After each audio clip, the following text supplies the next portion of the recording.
Today we'll be getting into some stories involving Finn Balor, Roman Reigns, and more. Let's start things off with Finn Balor and that Extreme Rules finish.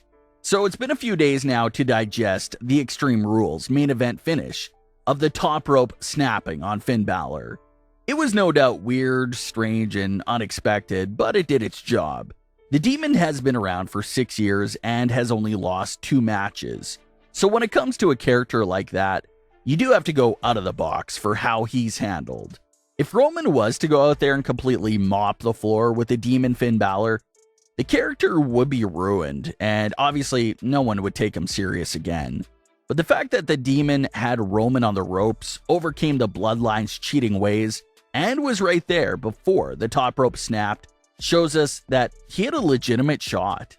The Demon basically would have defeated the Bloodline 3-on-1 if it wasn't for that top rope snapping. So in a sense, it worked. The Demon comes out of that loss still looking like a big threat to just about anybody.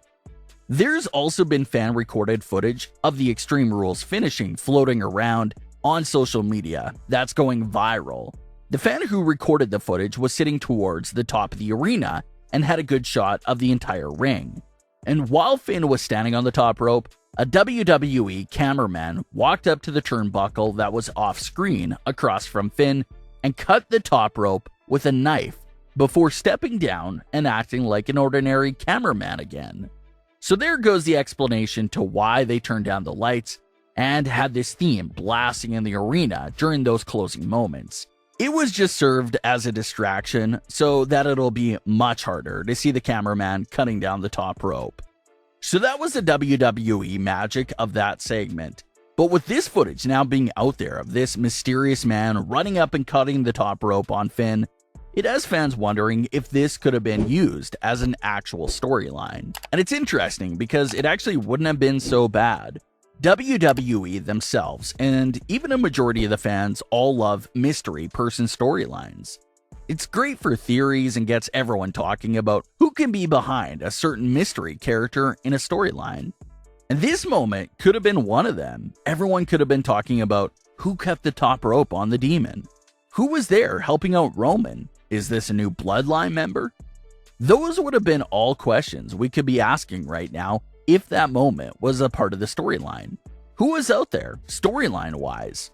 Who would be brave enough to come out there to screw the Demon over and help out Roman?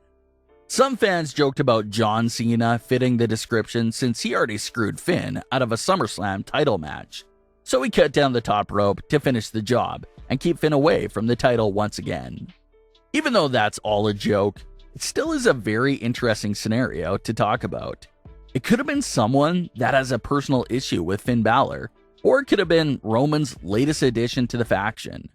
So it would have been interesting for sure to see WWE acknowledge that someone did cut the top rope down, and have this little story on trying to figure out who did it. But that's not what they were aiming for. The story here is that the top rope just fell by itself, so that's what we gotta accept here. Did you like the finish for Extreme Rules? Let's get into things with Roman Reigns because we did have some interesting developments going on during the first night of the WWE Draft.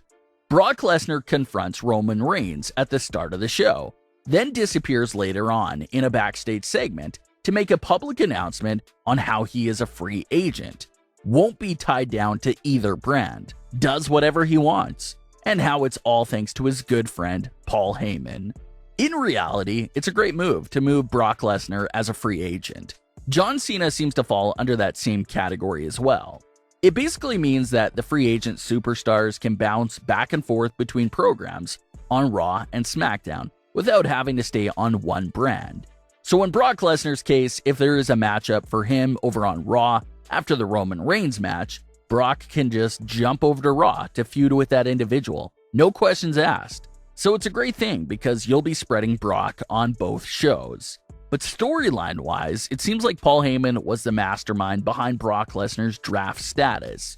Not only did Brock Lesnar make that known in his statement, but we saw Paul Heyman asking about the draft to Adam Pearce and Sonya Deville. Plus, he was always on the phone with individuals about the draft. We mentioned how that was likely a big teaser for something draft-related, And that was our big reveal, that Paul Heyman was able to get Brock Lesnar to become a free agent.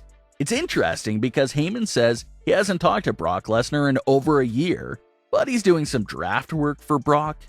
It's very suspicious if you're in Roman's shoes. And that's what we immediately cut to. The camera went to Roman's locker room, and we see Heyman covering his face while Roman gets heated for what Brock Lesnar revealed. Heyman tries to defend himself by saying it's all strategy and that he's the wise man, while Roman responded by telling Heyman that he's only the wise man when he says he's the wise man. Roman didn't punish Heyman, but instead sent him to Raw with the same mission in mind.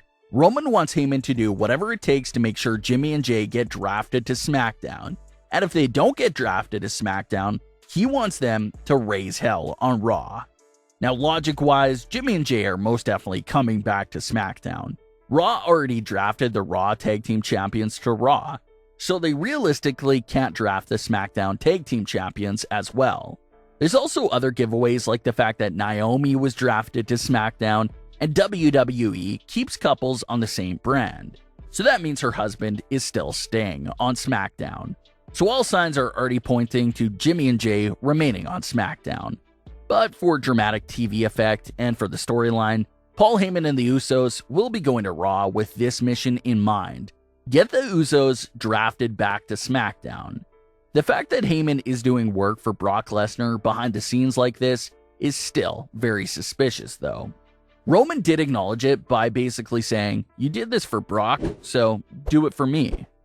But this is still very weird for Heyman to say that. He has zero ties to Brock Lesnar, yet he's still doing all the talk for Brock's status. Maybe it is strategy, maybe Heyman did it so Brock could go get distracted and do other things on Raw. But the main issue here and what causes the conflict is that Paul Heyman's character can't be trusted. Yes, Heyman has been close with Roman's family probably longer than Roman has been alive, but Heyman still has a reputation of being sneaky, manipulative, and always working on something behind the scenes. So that's what causes the drama. The viewers are basically like Roman Reigns. We have no idea if Paul Heyman is saying the truth or telling a lie. There's just no way to tell with a character like that. That's what's building this tension here for this story. As far as how Paul Heyman can prove his loyalty to Roman, well, maybe it'll take Heyman costing Brock Lesnar the title against Roman. If Heyman plays a big role in screwing Brock out of the title and protecting Roman, that's probably a sign that he's on Roman's side. But it does feel like they're having Heyman's loyalty right down the middle, so that whatever side he takes, it's going to be a surprise either way. If Heyman turns on Brock or turns on Roman, it's going to be a shocker both ways. So that could be why they're making Heyman seem so mysterious right now. We have to be building up to a payoff for all this awkwardness between Roman and Heyman. But what are your thoughts on today's stories? Leave your comments, don't forget to subscribe with all notifications on, and leave a like if you enjoyed. Thanks for watching, guys.